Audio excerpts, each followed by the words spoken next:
OK, je vous explique la patente bien vite. Depuis que la COVID est terminée, le Vietnam donne des visas, mais maximum 30 jours. La dernière fois que je devais sortir, je suis parti de Saigon à vélo. J'ai roulé jusqu'à Phnom Penh. Vous pouvez voir la vidéo juste ici. Mais cette fois-ci, j'ai décidé de faire les choses un petit peu différemment. J'ai décidé de me faire une petite aventure. Donc le plan, c'est d'aller visiter le tout nouvel éco-resort Brett Wild dans la région de Mondulkiri. Donc de Phnom Penh, pour se rendre à Mondulkiri, c'est assez simple. On parle d'un trajet d'autobus d'environ 6 heures. Mais vous commencez à me connaître, je ne suis pas nécessairement le gars qui est toujours attiré vers l'option la plus facile. Donc, c'est pour ça que je m'en vais me louer une moto à l'instant. Donc, on va découvrir ça ensemble dans la capsule qui s'en vient.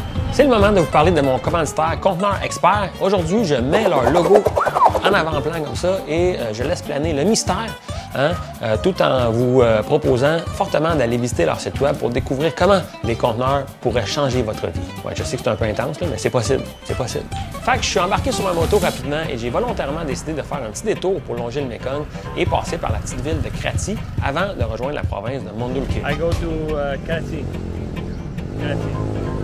Ce gentil monsieur a absolument rien compris de ce que je lui disais, mais mon doux qu'est à l'heure. Remember me your name?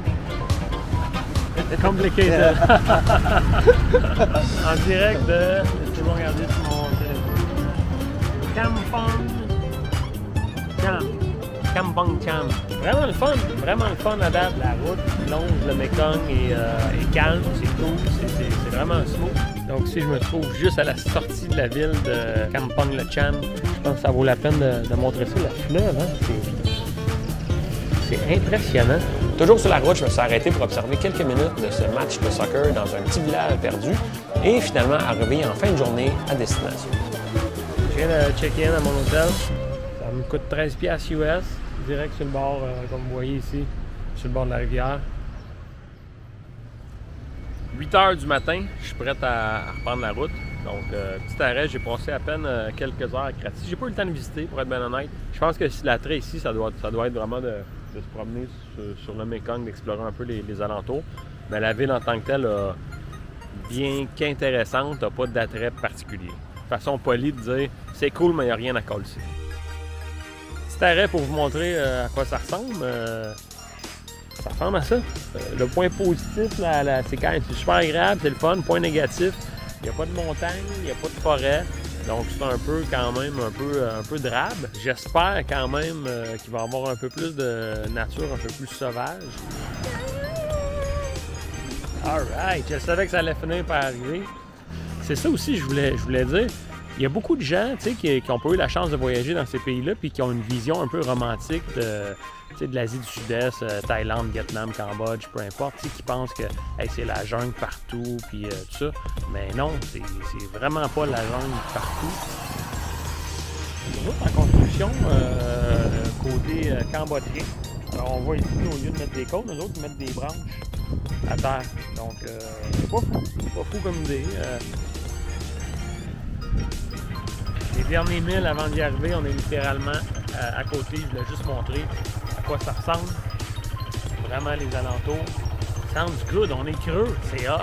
Ici, je dois faire une pause de la manière dont je raconte mon histoire parce que je m'attendais vraiment pas à vivre ce que j'ai vécu. Dans ma tête, j'allais visiter un éco-resort. Puis je m'attendais à me retrouver dans un endroit super naturel. Tu sais, j'avais une vision un peu naïve de la patente, mais c'était très mal comprendre la réalité du Cambodge. En fait, la vision que j'avais en tête, c'était une réalité qui existait jusqu'au début des années 2000. À partir des années 2000, la région de Mondulkiri a vécu ce qu'on pourrait dire un développement des ressources naturelles qui s'est fait de manière très rapide puis sans vraiment de balises environnementales.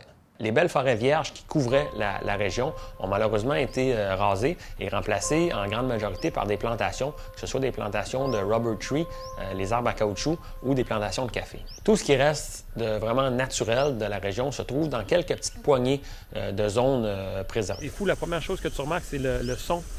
Du côté des plantations, il n'y a rien, c'est mort, t'entends pas d'oiseaux, t'entends rien. Quand tu arrives ici, t'entends les oiseaux, t'entends tout, ça fait vraiment du bien. Donc, c'est dans ce contexte-là que j'ai découvert l'éco-resort Brett Wild.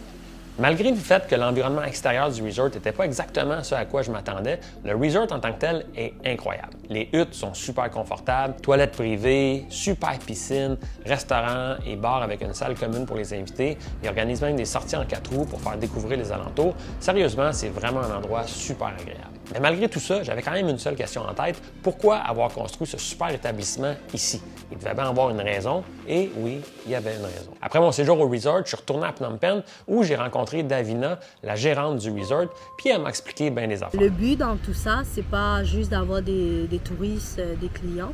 C'est aussi que les gens découvrent le village, mais aussi donner de l'emploi aux villageois. 90% de nos employés, c'est des Bunong. Donc les Bunong, c'est un des derniers tribus du Cambodge. Normalement, on appelle, c'est des gens de la forêt. Ils vivent dans la forêt, ils cultivent la terre, donc ils font beaucoup de plantations. Donc à un moment de l'année, ils vont avoir la récolte du café et du poivre. Et dès qu'ils ont fini de vendre ça, ils ont un petit peu d'argent. Et après, les 6 mois après, ils n'ont rien. Donc du coup, ils vont aller couper des arbres. Et à ce moment-là, ils arrivent à avoir de l'argent pour survivre les autres prochains 6 mois. Donc, ils sont vraiment pris dans un cercle vicieux. Moins il y a de forêt, moins ils peuvent vivre leur mode de vie traditionnel. Puis moins il y a de forêt, plus ils doivent trouver une façon alternative de subsister pour leur famille. Puis l'option la plus facile, la plus abordable et la plus accessible, c'est de couper les arbres.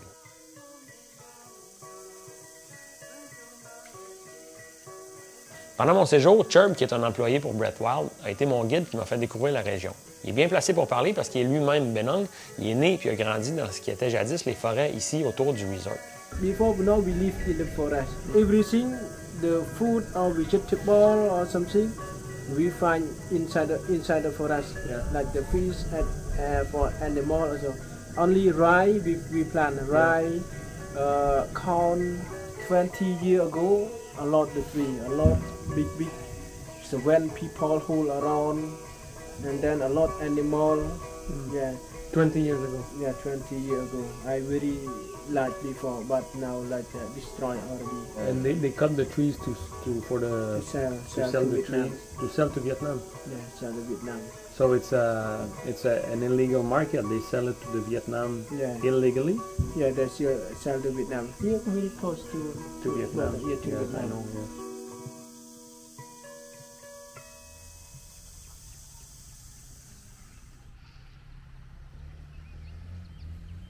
Donc nous, ce qu'on fait, on prend ces gens-là, on donne un job à plein temps. Donc ça, en fait, les encourage parce qu'ils savent déjà qu'ils ont de l'argent à chaque mois. Mais en même temps, ça ne les empêche pas d'aller dans leur ferme, arroser leurs plantes ou continuer à faire leurs trucs.